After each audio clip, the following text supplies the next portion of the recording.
कलाकार गृह उद्घाटित कला और कलाकार हित उद्देश्य नहीं निखिल ओडिशा वरिष्ठ कलाकार महासंघ कंधमाल जिला शाखा तरफ राइकिया ब्लॉक अंतर्गत बड़ बारवा ग्राम ठारे महासंघ सभापति सीमांत नटराज डॉक्टर तिरुपति साहू कलाकार गृहर शुभ उद्घाटन करी कलाकार उद्देश्य उत्सर्ग करथिले।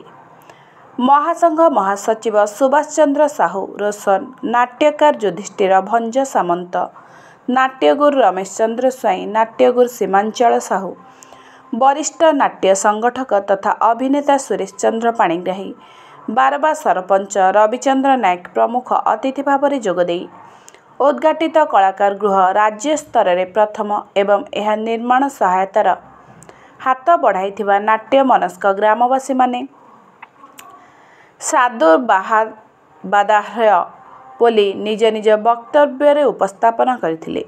एही अवसर में सुरेश चंद्र पाणिग्राही को कंधमाल जिला वरिष्ठ कलाकार संघ सभापति रूपे महासंघ पक्षर मनोनीत करा जायथिला।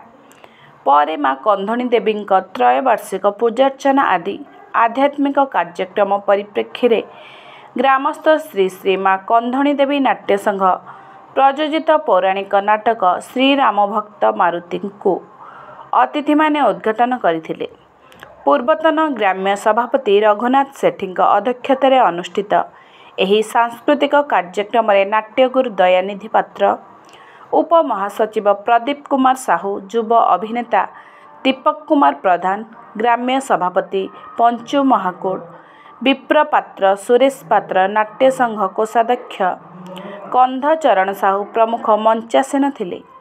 सीमा रमेश निर्देशन नाटकटी सफलतार सह परिवेशित होइथिला।